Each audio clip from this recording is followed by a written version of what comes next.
Knowledge hub में आपका एक बार फिर से स्वागत है। आज के इस वीडियो में हम देखेंगे बिंदु आवेश विभव और विद्युत द्विध्रुव निकाय के कारण विभव में अंतर। जैसा कि हमको पहले से पता है कि बिंदु आवेश कहने का तात्पर्य यह होता है कि यदि हम एक आवेश लें और उस आवेश के कारण उत्पन्न विभव जो है वो क्या कहलाता है, बिंदु आवेश विभव कहलाता है। जबकि विद्युत द्विध्रुव निकाय के कारण विभव कहने का तात्पर्य है कि यदि हम यहाँ पर आवेशों की संख्या 2 कर दें, जैसा कि मान लीजिए हमारा ये एक द्विध्रुव निकाय है जो 2 आवेशों प्लस क्यू और माइनस क्यू से मिलकर बना हुआ है, तो इन दोनों आवेशों के कारण सामूहिक रूप से उत्पन्न विभव का जो मान है या विभव जो है वो क्या कहलाता है, विद्युत द्विध्रुव निकाय के कारण विभव कहलाता है। जैसा कि हमको पहले से पता है कि किसी बिंदु आवेश के कारण उत्पन्न विभव का मान जो होता है वो V = 1/4πε0 Q/R होता है। जबकि किसी विद्युत द्विध्रुव के कारण उत्पन्न विभव का जो मान होता है वो V = 1/4πε0 P/R² होता है। तो पहला अंतर तो यही हो गया कि यहाँ पर जो V का मान है वो 1/4πε0 और Q/R होता है, जबकि यहाँ पे विभव का मान जो होता है, विद्युत द्विध्रुव के कारण उत्पन्न विभव का मान जो होता है 1/4πε0 P/R² होता है। इसके अलावा जो दूसरा अंतर है वो हम ये बोल सकते हैं कि यहाँ पर विभव का जो मान होता है, जैसा कि हम देख सकते हैं कि यहाँ पर जो विभव का मान होता है वो Q पर डिपेंड करता है, जबकि यहाँ पर जो V का जो मान होता है वो P के ऊपर डिपेंड करता है। तो यहाँ पर दूसरा अंतर ये हो गया कि किसी भी बिंदु आवेश विभव का मान जो होता है वो विद्युत द्विध्रुव आघूर्ण के ऊपर निर्भर नहीं करता है। या विद्युत द्विध्रुव आघूर्ण क्या है, तो ये P जो है वो विद्युत द्विध्रुव आघूर्ण है। चूंकि यहाँ पर P है ही नहीं, इसलिए जो विद्युत बिंदु आवेश विभव होता है वो P के मान पर डिपेंड नहीं करता है, जबकि विद्युत द्विध्रुव के कारण विभव का मान जो होता है वो P के ऊपर क्या करता है, डिपेंड करता है। तो इस प्रकार से हमने देखा कि बिंदु आवेश विभव और विद्युत द्विध्रुव निकाय के कारण विभव में 2 अंतर हैं। आइए अब हम अपने अगले प्रश्न की ओर चलते हैं। विद्युत द्विध्रुव के कारण बढ़ाए गए अक्ष पर किसी बिंदु पर विद्युत विभव के लिए व्यंजक प्राप्त कीजिए। जैसा कि हमको पता है कि यदि हम एक विद्युत द्विध्रुव लें, जैसे मान लीजिए हमारा एक विद्युत द्विध्रुव है, तो इसके अक्ष जो होती है वो इन दोनों आवेशों को या दोनों विद्युत द्विध्रुव को मिलाने वाली रेखा जो है वो क्या कहलाती है, अक्ष कहलाती है। तो इस अक्ष को यदि मैं बढ़ाऊं तो बढ़ाए गए इसके अक्ष पर यदि कोई बिंदु P स्थित है तो इस बिंदु पर मेरे को क्या करना है, विभव का मान जो है वो ज्ञात करना है। इसके लिए सबसे पहले मैं ये मान लेता हूं कि माना ये हमारा AB जो है, ये माना कि AB जो है हमारा वो क्या है, एक विद्युत द्विध्रुव है। ये विद्युत द्विध्रुव जो है वो 2 आवेश प्लस Q और माइनस Q आवेशों से मिलकर बना हुआ है। इन दोनों विद्युत द्विध्रुवों को मिलाने वाली जो रेखा AB है वो इसका क्या है, अक्ष है। अब हम मान लेते हैं कि इसके अक्ष की जो लंबाई है या इन दोनों ध्रुवों को मिलाने वाली जो रेखा की लंबाई है या विद्युत द्विध्रुव की जो लंबाई है वो माना गया कि 2L है। अब यदि इस विद्युत अक्ष को मैं आगे बढ़ाता हूं और इसके आगे बढ़ाने के बाद इसके अक्ष पर कोई बिंदु P मान लेता हूं, जहां पर मेरे को क्या करना है, विद्युत विभव का मान जो है क्या करना है, ज्ञात करना है। मान लेते हैं कि इस बिंदु P की इसके उदासीन बिंदु O से, O जो है वो क्या है, तो A और B के बीच की मध्य बिंदु है। तो इस मध्य बिंदु O से जो P के बीच की दूरी है वो मान लेते हैं कि वो कितना है, वो R है। ठीक, तो ऐसी स्थिति में इसके उदासीन बिंदु या केंद्र बिंदु O से R दूरी पर स्थित बिंदु P पर हमको क्या करना है, विभव का मान ज्ञात करना है। चलिए अब हम इसका जो थ्योरी है वो लिख देते हैं। माना एक विद्युत द्विध्रुव AB है, ये हमारा AB जो है क्या है, एक विद्युत द्विध्रुव है जो प्लस Q और माइनस Q आवेशों से मिलकर बना हुआ है। ये हमारा माइनस Q और प्लस Q आवेशों से मिलकर क्या हुआ है, ये बना हुआ है। इनकी मध्य इनके जो बीच की दूरी है, किसके बीच, ए और बी के बीच की दूरी, या फिर माइनस आवेश माइनस क्यू आवेश और प्लस क्यू आवेश के बीच की जो दूरी है वो कितनी है, 2l है। अब ये 2l है और इनके मध्य का जो बिंदु है वो क्या है, O है। अब मध्य का बिंदु O है और टोटल जो दूरी है वो कितनी है, 2l है। तो यहाँ से आधी दूरी जो है वो l हो जाएगी और वापस आधी दूरी जो है वो क्या हो जाएगी, l हो जाएगी। दोनों को जोड़ने से हमको क्या प्राप्त होगा, 2l जो है प्राप्त होगा। अब यदि हम ये माने कि इसके मध्य बिंदु O से r दूरी पर क्या है, एक बिंदु P है जो इसके बढ़ाए गए अक्ष पर स्थित है। यहाँ पर बढ़ाए गए अक्ष पर स्थित बिंदु P पर हमको क्या करना है, विभव का मान जो है वो ज्ञात करना है। अब यदि हम ये मानते हैं कि हम इस वैद्युत द्विध्रुव के कारण AB जिसमें 2 आवेश हैं उसके कारण हमको क्या करनी है, बिंदु P पर जो है विभव का मान ज्ञात करना है।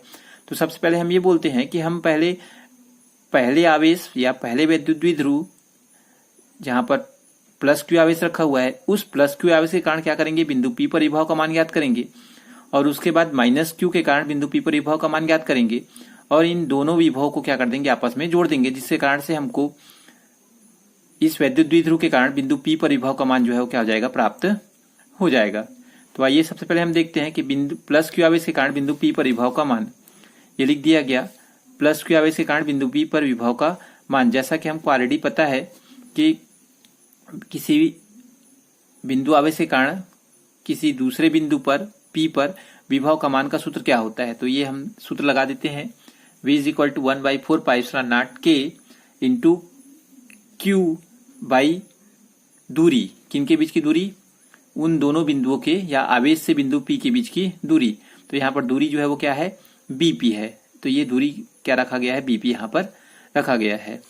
अब इसके बाद हम देखते हैं कि यहाँ पे BP का मान क्या होता है। तो सबसे पहले हम देखते हैं कि BP का जो मान है वो क्या है, यहाँ पर Q, ये B और P के बीच की दूरी हमको पता नहीं है, लेकिन हाँ हम इतना जानते हैं कि O से P के जो बीच की दूरी है, ये O से P के जो बीच की दूरी है वो R है। यदि मैं इस दूरी में से, कहाँ से, जैसे मैं इसको समझाता हूँ आपको, यहाँ पर यदि मान लिया गया ये मेरा O है, जैसा कि हमको चित्र में दिख रहा है, और यहाँ O से जो टोटल जो दूरी है बिंदु P की वो दूरी है R। अब यहीं पर बीच में एक बिंदु B है और हमको यहाँ पर यहाँ से बीच की दूरी जो है वो क्या है, L है। हमको दूरी चाहिए कितना, B और P के बीच की दूरी चाहिए। तो चित्र से स्पष्ट दिख रहा है कि यदि मैं R में से L दूरी को घटा दूं, ये टोटल जो दूरी है वो कितनी है, R है। यदि उसमें से मैं आधी दूरी L को घटा देता हूँ, माइनस कर देता हूँ, तो ये जो दूरी है वो क्या हो जाएगी, मेरे ज्ञात हो जाएगी। अर्थात B और P का मान जो है वो क्या हो जाएगा, R माइनस L हो जाएगा। ठीक, यहाँ पर मैं BP के बदले में क्या रख देता हूँ, R माइनस L रख देता हूँ। ये R माइनस L को BP के स्थान पर रखने पर समीकरण हमारा इस प्रकार से बन जाता है, 1/4πε0 इंटू Q बाई BP के बदले में R माइनस L। ये क्या है, तो ये बिंदु Q प्लस Q आवेश के कारण या बिंदु B पर स्थित प्लस Q आवेश के कारण बिंदु P पर विभव का मान है। जैसा कि मैं पहले बता चुका हूं कि पहले हम B पर स्थित प्लस Q आवेश के कारण विभव ज्ञात करेंगे, फिर A पर स्थित माइनस Q आवेश के कारण बिंदु P पर क्या करेंगे, विभव का मान ज्ञात करेंगे। चलिए अब देखते हैं हम लोग कि माइनस Q आवेश के कारण B पर विभव का मान क्या होगा। तो माइनस Q के कारण बिंदु P पर विभव का मान, जैसा कि हमको पहले से पता है, ये हमारा सूत्र है, इस सूत्र का प्रयोग करते हैं और ये लिख देते हैं, माइनस Q आवेश के कारण बिंदु P पर विभव का मान V2, ये V1 माना गया था तो ये V2 हो जाएगा। सूत्र जो है वो हमारा वही लगेगा, है ना। तो 1/4πε0 और into minus Q by AP। यहाँ पर जो आवेश था वो धनात्मक था इसलिए धन रखा गया था, और यहाँ पर जो आवेश है वो क्या है, ऋणात्मक है, इसलिए क्या रखा गया है, ऋण रखा गया है। अब सूत्र में नीचे हमको पता है कि नीचे जो होती है वो क्या होती है, आवेश से बिंदु के बीच की दूरी होती है। अब फिर से देखा गया यहाँ पे कि आवेश जो है वो माइनस Q है और दूरी जो बिंदु जो है वो क्या है, P है। अब टोटल जो दूरी है वो हमको पता नहीं है। हम फिर से देखते हैं यहाँ पे कि ये हमारा माइनस Q आवेश है, ये माइनस Q आवेश है। माइनस Q आवेश से जो बिंदु P है वो इतनी दूरी पर है। यहाँ से टोटल जो दूरी है वो हमको पता नहीं है, ये दूरी जो है वो ज्ञात है। लेकिन हमको इतना पता है कि इसका मध्य बिंदु O है और यहीं पे एक दूसरा जो आवेश है वो माइनस प्लस Q है। यहां से यहां तक की दूरी हमको पता है कि यहां से यहां तक की दूरी जो है वो L है और यहां से यहां तक की जो दूरी है वो भी हमको पता है वो क्या है, R है, जैसा कि चित्र में आप लोग देख सकते हैं। तो हमको चित्र से स्पष्ट समझ में आ रहा है कि यदि मेरे को टोटल दूरी का मान ज्ञात करना है, कहां से कहां के बीच की दूरी, A से P के बीच की दूरी, तो मैं क्या कर दूंगा, L और R को आपस में जोड़ दूंगा तो मेरे को क्या पता चल जाएगा, A और P के बीच की दूरी पता चल जाएगी। तो यहाँ पे हमने देखा कि A और P के जो बीच की दूरी है वो क्या है, R प्लस L है या L प्लस R है। इस मान को लेके हम यहाँ पर रख देते हैं, ये AP is equal to R plus L। अब हमारा ये AP is equal to R plus L को ले जाकर यहाँ पर AP के बदले में रख देते हैं। ये रख दिया गया तो हमारा दूसरा जो समीकरण है, या माइनस Q आवेश के कारण बिंदु P पर विभव का मान जो है वो क्या आया, V2 is equal to 1/4 pi epsilon not K into minus Q by R plus L। समीकरण 1 हमारा ये हो गया, समीकरण 2 हमारा ये है। ये जो है वो प्लस Q आवेश के कारण विभव है और ये जो है वो क्या है, माइनस Q आवेश के कारण विभव। हमको वैद्युत द्विध्रुव के कारण विभव का मान ज्ञात करना है, इसलिए हम इन दोनों आवेशों के कारण विभव को क्या कर देते हैं, आपस में जोड़ देते हैं। ये हमने लिख दिया, वैद्युत द्विध्रुव के कारण कुल विभव इज इक्वल टू या V is equal to V1 plus V2। इन दोनों समीकरणों को आपस में जोड़ रहे हैं। समीकरण 1 और 2 से उठाकर मान क्या कर देते हैं, हम यहाँ पर रख देते हैं। ये V1 के स्थान पर हम इसको रख देते हैं, ये हमने V1 के स्थान पर रख दिया, और V2 के स्थान पर समीकरण 2 को रख देते हैं। अब जैसा कि हमको दिख रहा है कि समीकरण 1 और 2 को जब रखकर हम योग करते हैं तो योग करने पर हमको पता चलता है कि इन दोनों समीकरणों में बहुत सारे जो पद हैं वो उभयनिष्ठ हैं। इसलिए हम क्या कर लेते हैं, यहाँ पर 1/4 पाई एप्सिलॉन नॉट, यहाँ पर भी 1/4 पाई एप्सिलॉन नॉट जो है कॉमन है और यहाँ पर Q जो है वो भी कॉमन है। तो हम इन चीजों को क्या कर लेते हैं, उभयनिष्ठ निकाल लेते हैं। ये हम उभयनिष्ठ निकाल लेते हैं। उभयनिष्ठ निकालने पर ये हमारा 1Q बाई, दोनों में से Q कॉमन निकला हुआ है और 4 पाई एप्सिलॉन नॉट जो है क्या निकल चुका है, कॉमन निकल चुका है। तो कॉमन निकालने पर इस पद में से +1 बच जाता है और इस पद में से -1 बच जाता है, जिसको हम रख देते हैं यहाँ पर। अब जैसा हमको दिख रहा है कि यहाँ पर ब्रैकेट के अंदर में 2 परिमेय संख्याएं हैं, तो इन परिमेय संख्याओं का क्या निकाल लेते हैं, हम लोग लघुत्तम निकाल लेते हैं। जैसे ही हम लघुत्तम निकालते हैं तो हमारा समीकरण का जो रूप है वो इस प्रकार से हमको प्राप्त होता है, Q/4 पाई एप्सिलॉन नॉट और R माइनस एल और R प्लस एल का लघुत्तम निकालते हैं तो R माइनस एल और R प्लस एल हो जाता है। अब यहाँ पर हम देखते हैं कि R माइनस एल से ये R माइनस एल कैंसिल हो जाता है, तो ये R प्लस एल यहाँ आ जाता है और ये R प्लस एल जो है वो कैंसिल हो जाता है, तो R माइनस एल जो है वो यहाँ आ जाता है। जैसा कि आप लोग को लघुत्तम निकालना आता होगा तो ये आप क्लियर कर सकते हैं। अब हम यहाँ ऊपर से कोष्ठक को हटा देते हैं।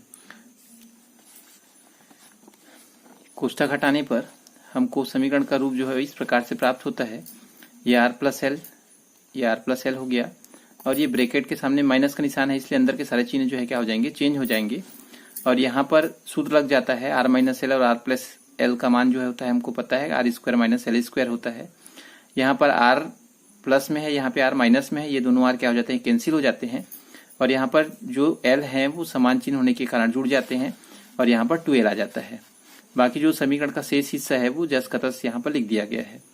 इस प्रकार से हम देखते हैं कि हमारा समीकरण जो है होता है हमको V is equal to Q/4 pi epsilon not K into 2L by R square minus L square जो है वो प्राप्त। इसके बाद हम ये देख सकते हैं कि हमारा यहाँ पर Q है और यहाँ पर 2L है और हमको ऑलरेडी पता है कि किसी भी विद्युत द्विध्रुव के एक आवेश और उसके प्रभाव का लंबाई का जो गुणनफल है वो विद्युत द्विध्रुव आघूर्ण कहलाता है। तो यहाँ पर हम इस Q और 2L के स्थान पर ये विद्युत द्विध्रुव आघूर्ण P रख देते हैं और समीकरण का बाकी जो हिस्सा है वो जस का तस रखा गया है। अब यहाँ पर हम देखते हैं कि यहाँ पर K का जो मान होता है, यहाँ पर जो K की वैल्यू होती है, ये K है, K की जो वैल्यू होती है वायवीय निर्वात के लिए 1 होती है, इसलिए उसको K के बदले मैं 1 रख देता हूँ, तो समीकरण का जो हिस्सा है वो इस प्रकार से प्राप्त होता है। अब यदि हम यहाँ पे कंडीशन मान लेते हैं कि यदि हमारा विद्युत द्विध्रुव छोटा हो, विद्युत द्विध्रुव छोटा कहने का मतलब हो यहाँ पे यदि L का मान जो है वो बहुत कम हो, उसकी प्रभाव का लंबाई जो है वो कम हो, तो ऐसी स्थिति में हम R square minus L square करने के बजाय हम L को नेग्लेक्ट कर देते हैं। यहाँ पे कंडीशन लगाया गया कि R is greater than L हो, तो L को नगण्य मान लेते हैं। अब यहाँ पर हम L को क्या कर देते हैं, छोड़ कर लिख देते हैं, ये छोड़ के लिख दिया गया, तो ये इस स्थिति में आर स्क्वायर हो जाता है और ये एल जो है वो वहां से हट जाता है। तो हमारा समीकरण का ये हिस्सा जो है हमको इस प्रकार से प्राप्त होता है, v is equal to 1/4πε0 into p by r square. ये क्या है, तो किसी भी वैद्युत द्विध्रुव के बढ़ाए गए अक्ष पर विभव का मान है। इसी प्रकार के अन्य वीडियो के लिए चैनल को लाइक और सब्सक्राइब